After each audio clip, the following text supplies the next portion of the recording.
Chaos doesn't come from a lack of effort. No, it comes from a lack of structure. Today on Transformation Station, we're unpacking the four operational anchors that reduce chaos, restore clarity, and help leaders move from constant reaction to intentional execution. Come on, let's get this conversation started.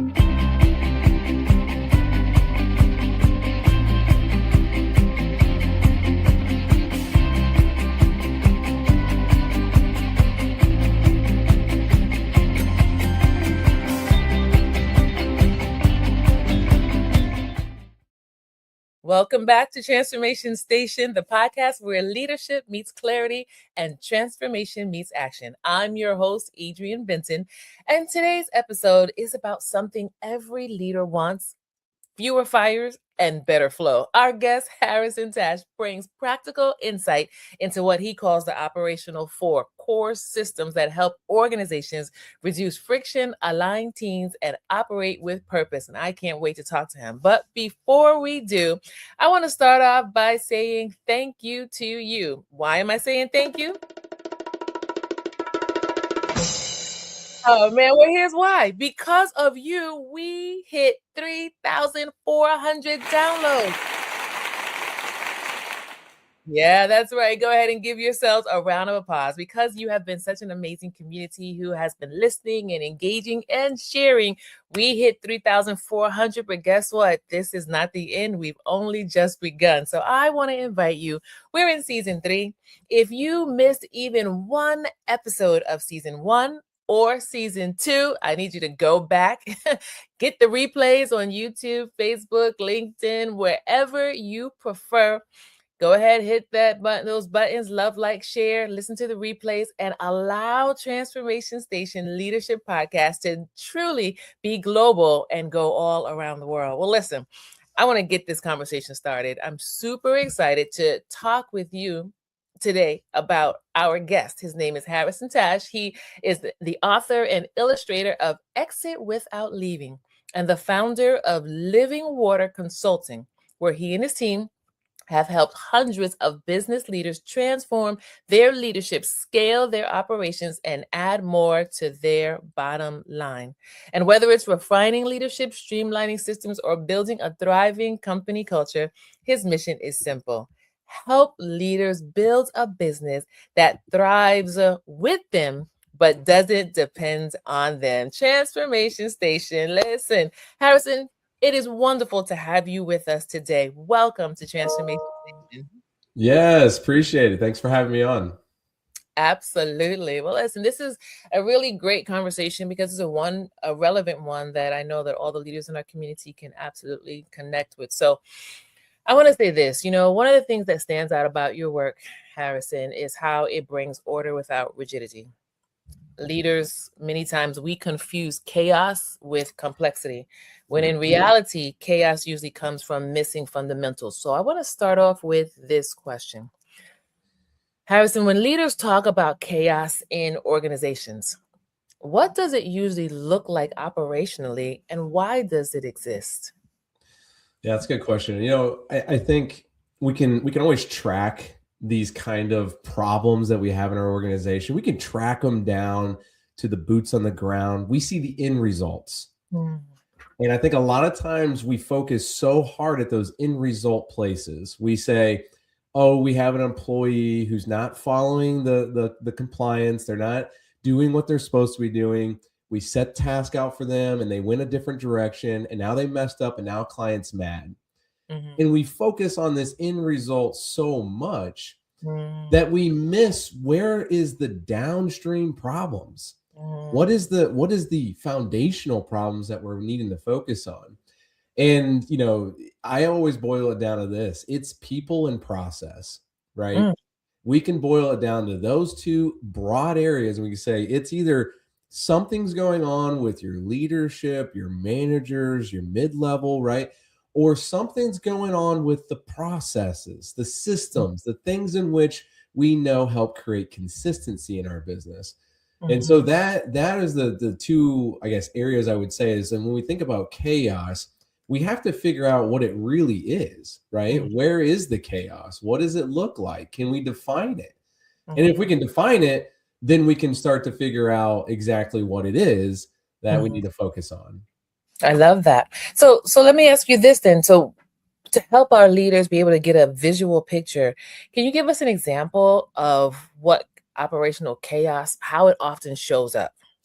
Yeah, I mean, I'm sure people are they resonate with money, right? And if you've ever been at a point where you show up one day to work and maybe as an owner or maybe as a manager you thought, man, I'm going to sleep in today and actually enjoy it, and then you get to work and all of a sudden you just walk into people coming to your office saying, did you hear about this? Did you know we just lost $10,000 from this client? They dropped us. We all come into these situations where it feels like something just abruptly happened. And, to go on some of those examples, because we've all been there, we've all seen it. There was a point in time where, I had a few direct reports, and I literally walked in after vacation. Now, when you say vacation, people normally have two different points on it, right? They either go, oh yeah, vacation, I can't wait to my next one. Or they're like, I'm never taking another vacation, because you know what happens when you take a vacation. Yes. And so Yes. chaos can look like things that hit out of random. Chaos look like it's like we know it's going to be crazy when we get back. We just don't know what kind of chaos that is. And chaos could also look like, because we don't plan well, and on the daily, we're just struggling because we're not really understanding where we need to put our time and focus and prioritize. So I think chaos shows up in so many different ways. But when it hits your bottom line, go back to the revenue part, the money point. When it hits your bottom line, that is when I think it hits the gut the most. And people go, wait a minute, now this is affecting our revenue, right? And another chaotic time. And I'm sure people can relate with this, but there was a point in time where I had someone quit on me that was leading tremendous amount of work for me. And it was like, in the moment, chaos looked like, I don't know how we're going to actually serve our clients if I don't have this person on my team, right? So chaos can look in so many different ways. And I think all of those probably resonate with your audience. Absolutely, 1000%. When you were talking about your example just now, I'm like, yeah, I've been there, and I think one of the important things is being able to recognize what season you're in and what's actually happening, right? So I want to ask you this question. What's the biggest misconception that leaders have about growth? I think the biggest one that I see often, and I appreciate you answering or asking this question, because it is one of those things where growth is just a word until you really define it. And the biggest misconception is revenue. Revenue will solve our problems. Revenue will help us do this, this, and this. And listen, revenue will help you be able to invest in other parts of your business. But if you have revenue but don't have foundational components to your business and don't really have operationally systems intact, that revenue is only going to show you and magnify the problems that you already have. Tell us a little bit more about that. Yeah. So, all right. So here's the thing: when we work with companies, or even in my own experience, it's like we think about, I want to hit 10 million this year, right? Now, what's it going to take to get to 10 million? That's an extra $1 million of revenue that we don't know where it's coming from. And we start thinking about these goals before we've solved the problems that help us get there. So what we end up doing a lot of times is that we think about big goals and we attach these objectives to it. All along the side, we have these problems that are still lingering. So why talk about building revenue? Here's an example. Why talk about building revenue when Joe, who's leading your estimating department, doesn't quite understand how to lead people? He doesn't have his own training systems intact. So if you throw him 3 more employees to grow that part of your business, well, all you're doing is creating more chaos. You put yourself in a perpetual cycle to now you're just solving problems that come at you versus really looking at what's on the horizon and building toward those things. because you Mm. haven't fixed what's already there. And it's kind of like, you know, if you think of it as an imagery, you know, I'm an illustrator, if you will. So when I do this stuff, normally I like to draw things out. But if you look at it, it's like building your stairs in midair. It's like it's leading to something, but yet there's nothing there to keep you grounded. And it's like, what are we doing? And Mm. so you can keep building stairs if you want, but if it's not on something that's solid, right? And you know, it's like maybe you build those stairs on sand. Okay, that lasts for a little bit until you put more weight on it. Maybe you Mm. built those stairs on gravel. Okay, it lasts for a little bit, but it's going to start slipping once it gets when it gets tall enough, right? We need to Mhm. build things on solid foundation, concrete, and make sure that it's ready to be built. So I don't know if that answers the question, but that's some of the things that I see is people think revenue is going to solve our problem, but they haven't quite foundationally built things up in their business in order for them to really do that well. I love that. So I found this quote. Tell me if you think that this kind of aligns with what you're saying. Growth isn't about adding more, it's about making what exists work better. Does that Yeah. align? Yeah. Well, and you know, if you think about it, a lot of times people think, well, I'll just do the right things and that'll lead to the right things, right? It's like, yes, that's true, but if the right things aren't built on something that's going to last, then Mm. those right things might be actually leading you into a cycle of doom. So, yeah, I completely agree with that quote. Transformation Station, we always take a moment to pause and to reflect, right? Harrison has been giving us a master class right now, and I want to invite you to really just pause for a moment and reflect. What is resonating with you right now? How do you see it challenging your current perspectives, your leadership, and or how can you see it being beneficial, right? The recommendations that we're getting. Harrison, what does it mean to exit without leaving? I really am very curious about the answer to this. What does it mean for a leader to exit without leaving?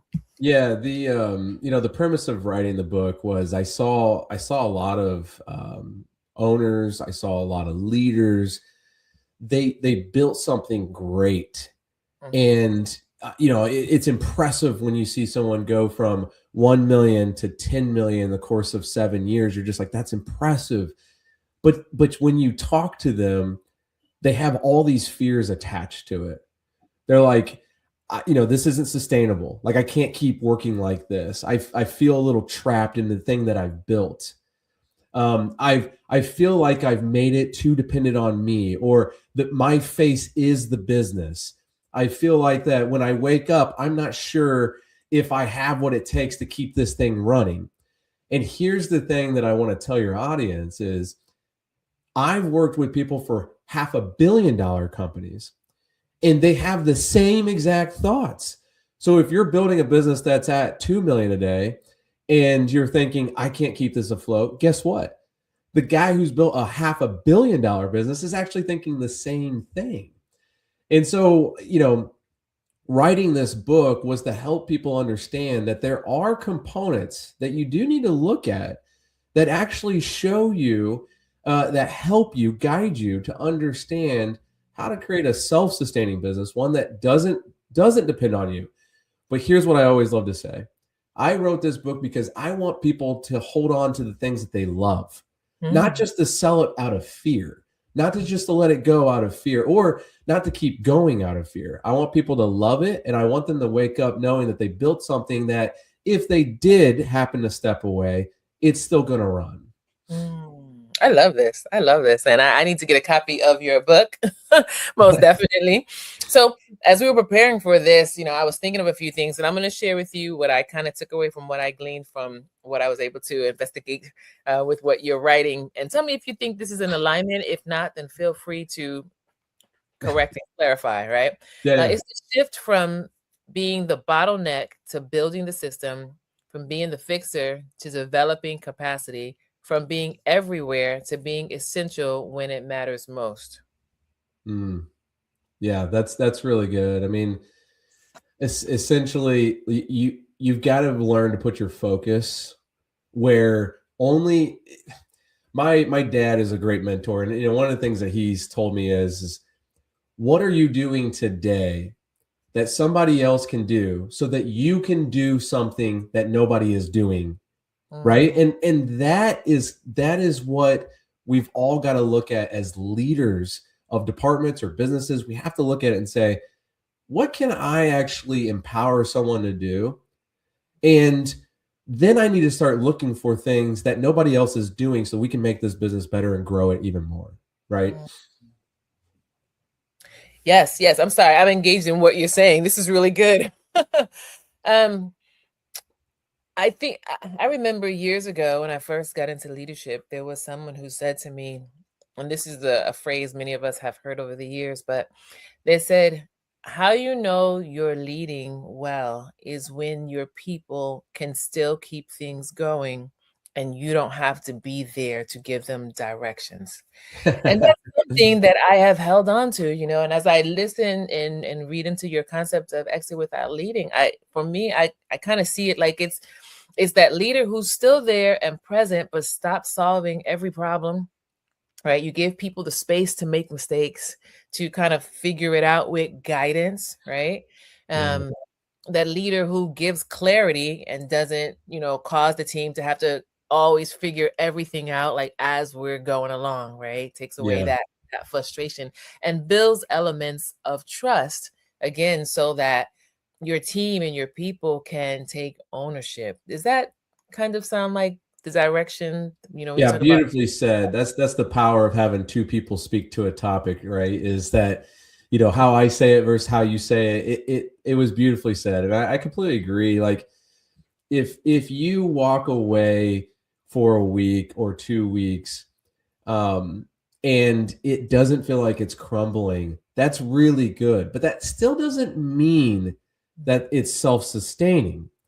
Because here's the thing that, and I'm adding to what you're saying. Here's Yeah. the thing that I think people don't realize is that if you aren't creating enough trust to where people aren't hiding things in your business, you're going to have to find those things and say, okay, when I left, I noticed things kept running. That's great. It ran smooth. But you also need to look at it and get the feedback and say, hey, was there anything that came up? Any questions that you're like, I think this is the way you would answer it, or I think this is the way we should go about it? But you had to answer it based on guessing. So Mhm. like those kind of questions help you really dig deeper. I work with companies all the time. They're like, hey, we're good. Like I Mhm. can take a month off, right? And I love that. But then we dive deeper and we find out, no, you actually can't take a month off and it operate the same as if you were here. That's a different story. So I completely agree with what you're saying, how you say it too. I think it's all about that. You do want to make sure that when you leave, it operates well. But Mhm. there's also this point where you need to make sure that there aren't things still falling through the cracks. And we would call these kind of like quiet notions. It's like, hey, what's going on here? That Yes. and that's why you got to ask questions. Being Mm. curious is going to help you truly create that self-sustaining business. This is really good. This is really good. So now I want to know, what are the operational four and how do they work together to create stability and momentum rather than complexity? Yeah, yeah. Um, So it's an important thing to realize that the 8 to great is what we're talking from here. So there's the foundational four, and that's healthy leaders, vision, purpose driven, and vision. So these are kind of the foundational items that we say, hey, if you don't have this in your business, you're missing out because you really haven't created the best version of your business yet. So the operational four is built on those foundational four. And the operational four is more of the process side of your business. That is winning strategy, systems, core promises, and outcomes. And we can dive into those, but essentially, these are the things that are built on those foundational items and they are driven by your people. Take us a So, little yeah, deeper. Go ahead. Take us deeper. so when we think about winning strategy, it is attached to your vision. So if Mhm. you don't have a vision of where you want to be, how can you really have a winning strategy? Mm. And we've seen it multiple times where we say, we try to diagnose with businesses and we're like, hey, tell us what the strategy is. And Mm. oftentimes it's a list of to-dos. Yeah. And it's like, so if you fix this, what's it do? Well, it makes us more efficient, or it'll get us more clients. And it's like, okay, why do you want more clients? Well, if we get more clients, we get more revenue. Why do you want more revenue? I actually don't know. I don't know why I want more revenue. Well, if you had a vision of, okay, in the next 5 years, we're going to build a business that serves our clients better and gives more opportunities to our actual employees. Now you have a vision where you can start mapping out what are some objectives that are going to help you get to that point. So when someone asks you, well, that gets you to bigger revenue, why does it matter? Because I want more opportunity for you. That's why it matters. You're at a manager level right now. I want you to be able to lead a whole department one day. I want to be able to branch out with you and start a whole new section of our business. Now you have a vision, not only for your customers, but for your employees as well. So that's winning strategy. And really, if the audience buys the book or finds time to read it, it's the winning strategy is essentially the process becomes your strategy. So we actually give you a full process in how to create a winning strategy. And it's like through the process, you're able to then create a strategy that becomes a winning strategy. So it's really very detailed in that chapter. It's one of my favorite chapters. It's one of our most prized possessions of how we help people create their own winning strategies. I think so many people have so many ideas attached to what it means to have a strategy. And here's the thing, Adrian, right? Like when you're at you're in a meeting and you say, hey guys, I have this strategy. Everyone's ears kind of perk up and they're like, a strategy? Well, let's hear the strategy, right? Strategy is kind of like the word research. It's like when someone says, well, according to research, people just kind of like, well, there's a strategy here. So, I mean, come on, this has got to be good. What we find is a lot of times strategy really isn't strategy. And you really have to have the right information with the right people working towards your vision. That is strategy. That's a winning strategy. You have to have the right information, the right people, and you have to work towards your vision. It has to actually get you there. So that is winning strategy. We could dive into the other components if you'd like. Yeah. So you know what? Take us through them. All right. So systems is next, right? And I want people to think about systems as the vehicle. So if you're looking at a vehicle, what's in a vehicle? You have the person driving it. You have the tires, the drive shaft, the engine, the radiator, right? The gas tank. The vehicle itself is the system. So everything that's a part of your business, the technology, the functionality, the checklist, the processes, the people driving those systems, that is the system. So the vehicle is the system. All the things that are involved are the system. So processes is the next step that essentially is what helps give your systems the speed, right? It's the thing so you can look at processes like the drive shaft, you look at it as a radiator, it all looks different, right? And systems are very heavily reliant on technology today. And we really know this year, right? Or I should say last year, 2025, right? We really knew technology was like, if you didn't adopt it as a business by 2025, you were like, oh, we better adopt this, right? Yeah.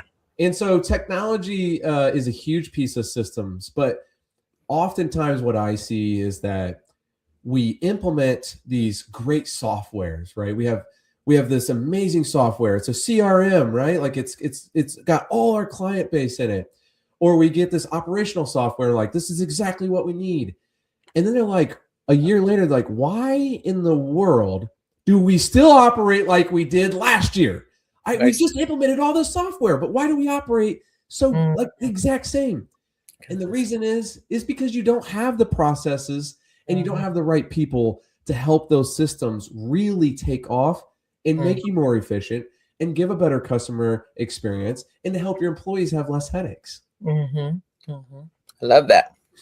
So that's systems, right? It's essentially kind of helping people understand how do you diagnose to see like what are systems we need to create, How do we form them? And then how do we give them legs and give them sustainability?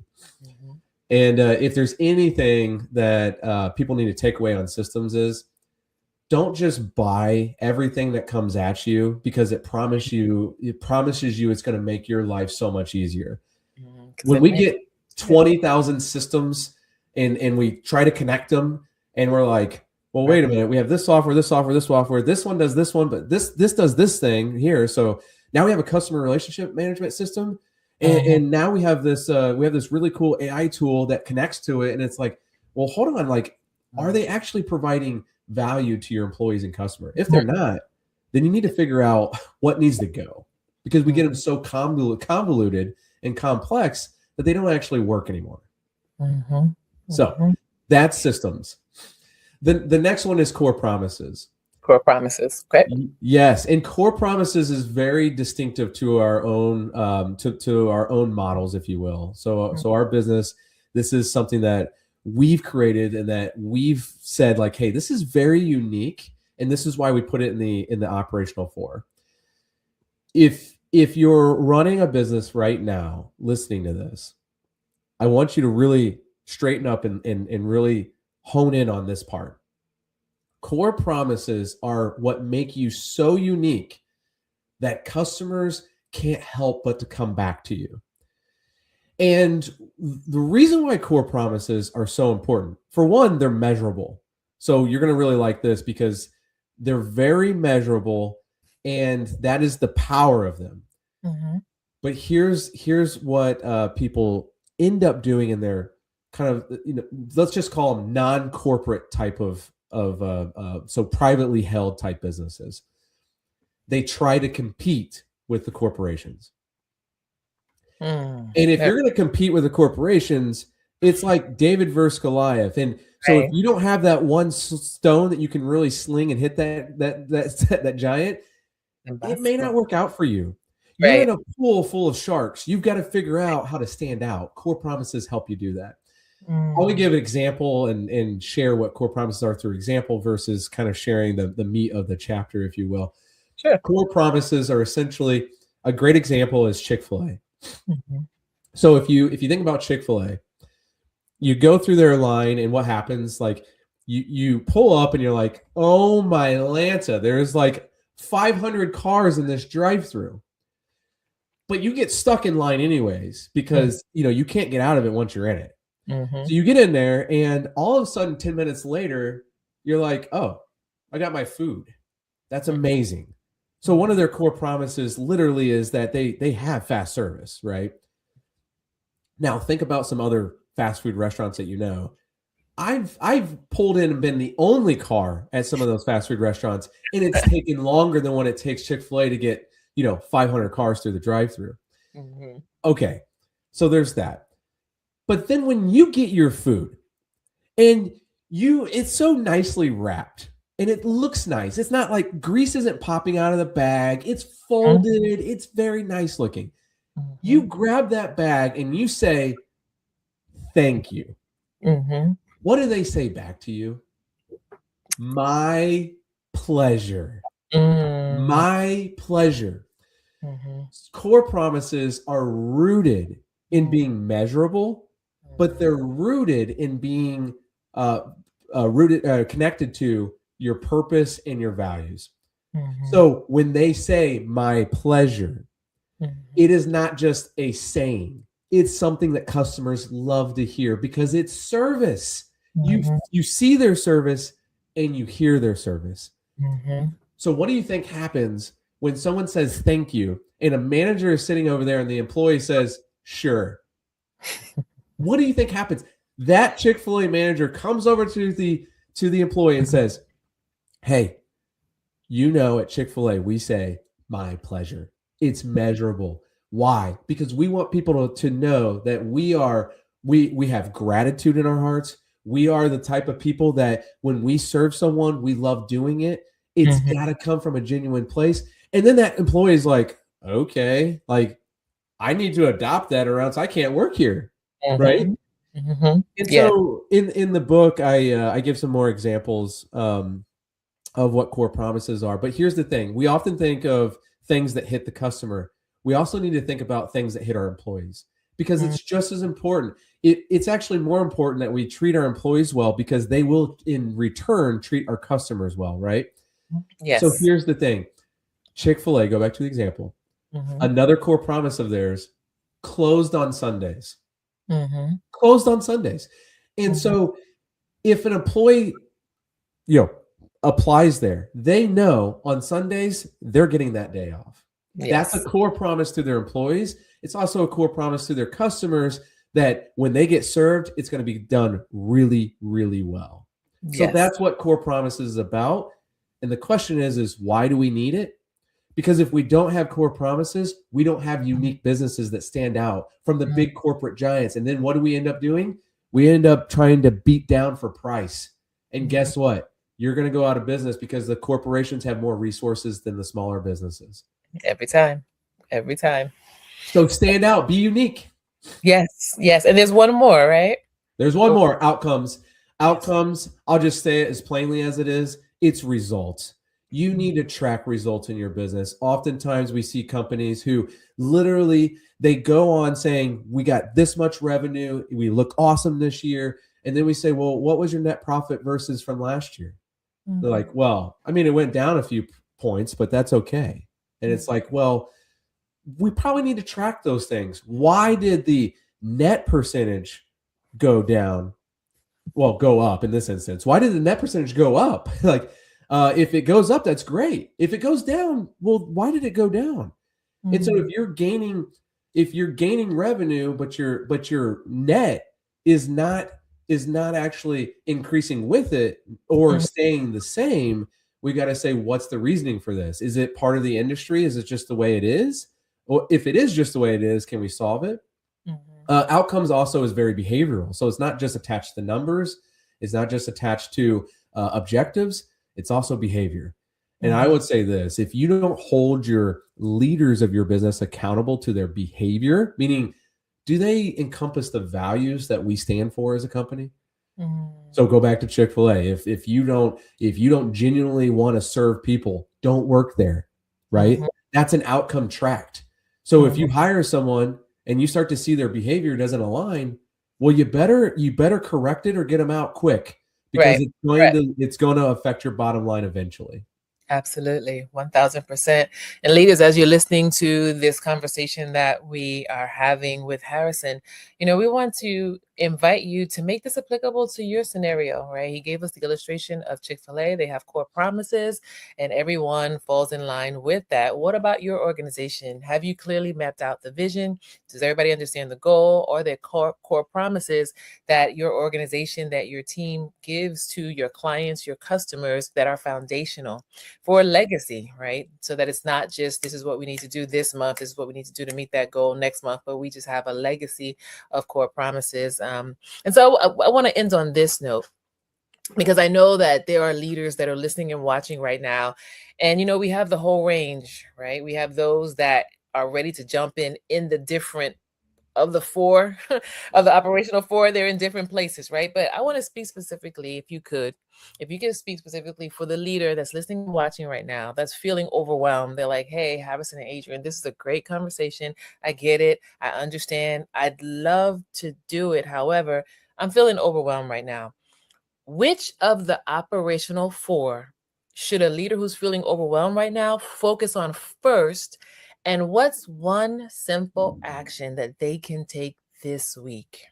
Yeah, that's a great question. And so I would encourage, it really depends on your business growth of where you are. So if it's just you, I would focus heavily on systems, right? Because the more you can automate, the more you can free up your time to do something else. If you have a team, I would Mhm. focus heavily on the results and understanding where you need to go back and say, where do we need to put more pressure, right? And an example of that is, it's like if you got a team and you can really kind of, be able to diagnose your business with them. Mhm. Here's a great example. People might spend tens and thousands of dollars on marketing and they don't even know what they're getting out of it, right? Okay, that might be something might want to look at the results and say, where do we need to cut and where do we need to reinvest that money, right? Um, If you're a larger company and you've expanded into different territories, I would say go back to your strategy, because oftentimes we try to duplicate what's worked in one place, but then you get to another place and it's Mm, not the same thing. And so your strategy needs to adapt to your client base or your customer base wherever they are. mhm. So it really does depend on your growth stage. But I will give you one wrapped up question that anybody can do today that Yes. answers your question completely. Okay. In my eyes, I think you need to slow down, give Mhm, yourself the permission, the emotional permission to mhm, pause and reflect. mm, If you paused and reflect on just these four things that we talked about today, if mhm, you really did that well, you're going to figure out for yourself where you need to put the first step forward in 2026. You're going to see where you need to put that pressure and what's mhm. going to bring back the biggest return. We are so busy all the time. Yes. I just Yes. looked at my schedule, Adrian. I looked at it and I'm like, wait a minute. I'm taking a kid to practice on Monday, on Tuesday, on Wednesday, and Friday. I have Thursday night to myself, and that's not even to myself because I got a puppy, right? Mhm, So mhm. everyone falls into the same thing. We're in the same boat. We have a lot to do, a lot of things to do. But if you don't carve out time and give yourself the permission to Yes. do that, you're not going to do it, and you're not going to figure out what you need to do in your business for the next year. So that would Yes. be my actual step for them today. I love that 1000%. Transformation Station community. Again, we have just received a masterclass from Harrison. And, Harrison, I know that there are leaders that want to engage with you. They want to find out more about exit without leaving Yeah, and, you're right. and the resources that you provide. So, what is the best way that if somebody wants to engage with you, tap into the resources, follow you, that they can do so? Yeah, you can go to consultlivingwater.com. Mhm. You can also email us at connect@consultlivingwater.com. And even if you're just curious of, hey, do you have a resource on this? Or do you have something that you could throw me on this? We would love to throw you resources. I actually believe that if I can give away, I mean, I think I give away more books than I sell at this point, which is good. I mean, it's hundreds, right? It's like I like doing that.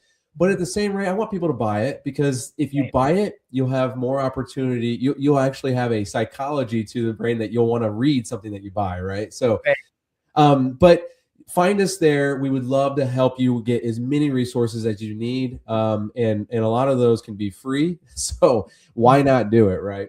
We Absolutely. also have an online community. So if you're interested in joining that, that is free as well, and you get deeper insights into the book there. So we'd love to have you join that as well. And if you just email us and say opt in, we'll get you in there. Love that. Love that. All right, Transformation Station. You see the link right there is on the screen. You also see it in the description box. We want to invite you to go ahead and reach out to Harrison. Engage in the resources, right? He says FREE. If it's free, it's for us, right? If it's free, it's for me. Engage. But more than that, really and truly take his resources serious, because he's a wealth of knowledge and resources. And also let Harrison know that you saw or you heard this particular episode, right? And so that the two of you can continue to go deeper. Harrison, it has been wonderful to have you with us today on Transformation Station. Thank you so much for adding so much value to our community. Hey, I appreciate it. Thank you for adding more value to the conversation and just having an awesome podcast and station. So definitely appreciate it. Thank you. Thank you. All right. Well, listen, today's conversation is a reminder that reducing chaos is not about controlling people. It's about creating systems, being aware, and supporting them. And if this episode resonated with you, I'm going to invite you to identify one area of your operation that feels reactive and apply one principle that Harrison gave us today. Apply it to your work situation, your life situation. Apply it this week, because small operational shifts can create significant, you heard Harrison mention that word relief, can create significant relief. And be sure to subscribe to Transformation Station. Share this episode with at least 2 leaders in your network who are tired of constant firefighting and they're ready to continue building leadership that brings clarity and stability. Until next time, remember, When we as leaders strengthen the system, chaos loses its grip and performance finds its rhythm again.